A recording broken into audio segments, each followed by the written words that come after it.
Bonjour, Lani Archambault, psychoéducatrice, pour vous parler aujourd'hui d'un sujet sensible, les complexes de nos enfants. Par complexe, je parle principalement aujourd'hui des complexes physiques. Je vous parle donc avec mon chapeau de psychoéducatrice, mais aussi avec mon chapeau de femme qui a déjà été une petite fille remplie de complexes.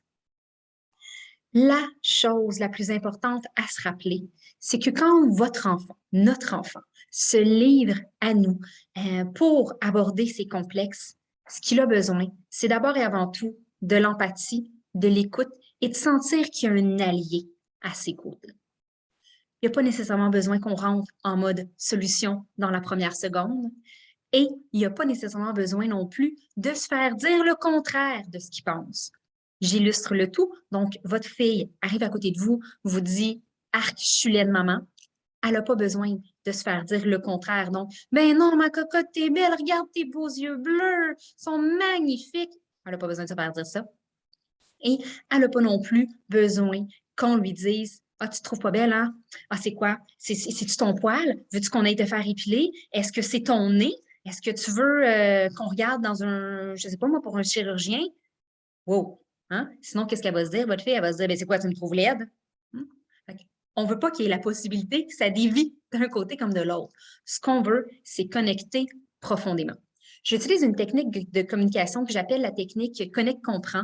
J'en parle davantage dans mes programmes, là, dans ma formation aussi, dans mon accompagnement parents modernes. Vous pouvez communiquer là, avec nous si vous voulez plus de détails. Mais rapidement, à quoi ça ressemble? C'est d'abord d'être empathique et de souligner l'émotion de notre enfant. Notre fille qui vient nous voir puis qui nous dit arc, je suis vraiment laide.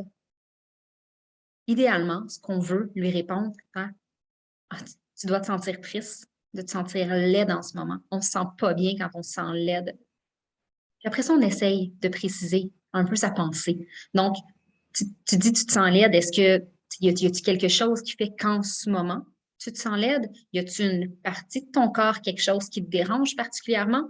Ce qu'on veut, c'est ouvrir le dialogue.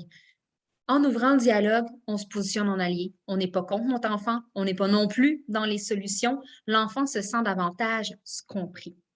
Des stratégies, il en existe plein selon les situations. Je pourrais continuer cette capsule-là pendant longtemps, mais ce que je voulais vraiment souligner, c'est cette importance-là de ne pas dire le contraire de ce que l'enfant ressent et de ne pas non plus essayer d'entrer dans un mode solution trop vite, mais plutôt de prendre le temps de souligner ses émotions, de connecter et d'ouvrir le dialogue.